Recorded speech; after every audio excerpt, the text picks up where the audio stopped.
Hello friends, I am Gaurav and you are watching English Story with Gaurav. If you have problem in speaking and reading English, then you have clicked on the right video. Because on this channel we upload stories in English in which along with background voice there is also caption so that you can reading and listen to English so that both your reading and speaking will become fine. So let's start the video without any delay. Beauty and Grey, a wise leader. Once upon a time, there was a deer who was the leader of a herd of 1,000. He had 2 sons. One was very slim and tall, with bright, alert eyes and smooth reddish fur. He was called Beauty. The other was grey in color, also slim and tall, and was called Grey. One day, after they were fully grown, their father called Beauty and Grey to him. He said, I am now very old, so I cannot do all that is necessary to look after this big herd of deer. I want you, my 2 grown-up children, to be the leaders, while I retire from looking after them all the time. We will divide the herd, and each of you will lead 500 deer. So it was done. In India, when the harvest time comes, the deer are always in danger. The rice is at its tallest, and the deer cannot help but go into the paddies and eat it to avoid the destruction of their crops. The human beings dig pits, set sharp stakes in the ground, and build stone traps all to capture and kill the deer. Knowing this was the season, the wise old deer called the 2 new leaders to him. He advised them to take the herds up into the mountain forest, far from the dangerous farmlands. This was how he had always saved the deer from being wounded or killed. Then he would bring them back to the lowlands after the harvest was over. Since he was too old and weak for the trip, he would remain behind in hiding.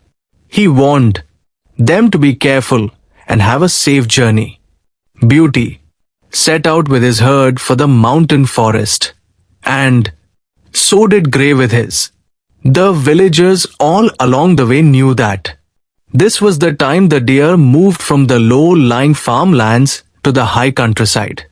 So they hid along the way and killed the deer as they passed by. Grey did not pay attention to his father's wise advice. Instead of being careful and traveling safely, he was in a hurry to get to the lush mountain forest. So he moved his herd constantly, during the night, at dawn and dusk, and even in broad daylight. This made it easy for the people to shoot the deer in Grey's herd with bows and arrows.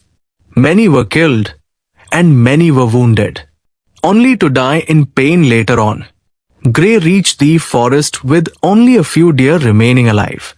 The tall, sleek, red-furred Beauty was wise enough to understand the danger to his moving herd, so he was very careful. He knew it was safer to stay away from the villages and from all humans. He knew it was not safe in the daytime or even at dawn or dusk, so he led his herd wide around the villages and moved only in the middle of the night. Beauty's herd arrived in the mountain forest safe and sound, with no one killed or injured. The 2 herds found each other and remained in the mountains until well after the harvest season was over. Then they began the return to the farmland country. Grey had learned nothing from the first trip. As it was getting cold in the mountains, he was in a hurry to get to the warmer lowlands. So, he was just as careless as before.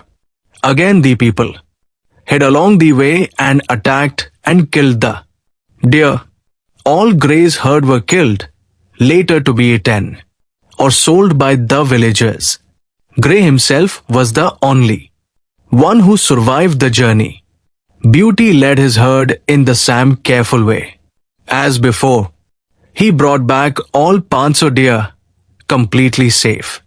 While the deer were still in the distance, the old chief said to his doe, "Look at the deer coming back to us. Beauty has all his followers with him. Grey comes limping back alone, without his whole herd of 500. Those who follow a wise leader with good qualities will always be safe. Those who follow a foolish leader who is careless and thinks only of himself will fall into troubles and be destroyed." After some time, the old deer died and was reborn as he deserved. Beauty became chief of the herd and lived a long life, loved and admired by all. The moral is, a wise leader puts the safety of his followers first